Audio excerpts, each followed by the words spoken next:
दिलवा तोड़ा लो हमार हो डीजे मिट्ठू गंवार हो। राजा पटसोनी।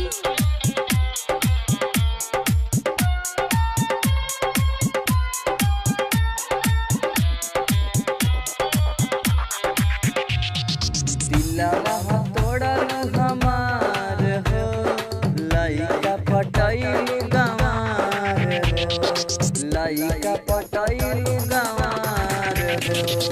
दिलवा तोड़ा लो हमार हो लइका पटैलू गंवार हो। मुहवा मोड़लू दिलवा तोड़लू कई देलू हमके बीमार हो। दिलवा तोड़लू हमार हो लइका पटैलू गंवार हो। डीजे मिट्ठू जब हमरा से धोखा देवे रहे तो प्यार राजा पटसोनी। अगर हमरा के पहले पता रहा कि से ऐसे बेवफा निकल गई तो तोरा से कब लगैती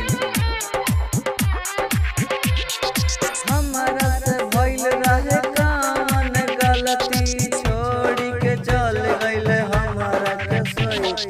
हमरा से भइल रहे कामन गलती छोड़ के चल गइल हमरा के सोई। दिल के ई राह भीतर हो दिल के ई राह भीतर हो लइका पटैलू गंवार हो। दिलवा तोड़लू हमार हो लइका पटैलू गंवार हो। चांदनी चांद से होती है सितारों से नहीं चांदनी चांद से होती है सितारों से नहीं मोहब्बत एक से होती है बाकी नजारे से नहीं। डीजे मिट्ठू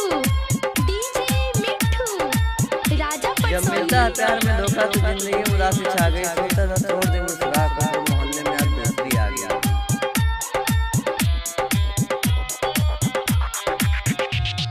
सोहन के दिल से जात बारू रानी झूठ बनावे लुका है कहानी। सोहन के दिल से जात बारू रानी झूठ बनावे लुका है कहानी। ब्रिजमोहन के रहलू प्यार हो ब्रिजमोहन के रहलू प्यार हो लइका पटैलू गंवार हो। दिलवा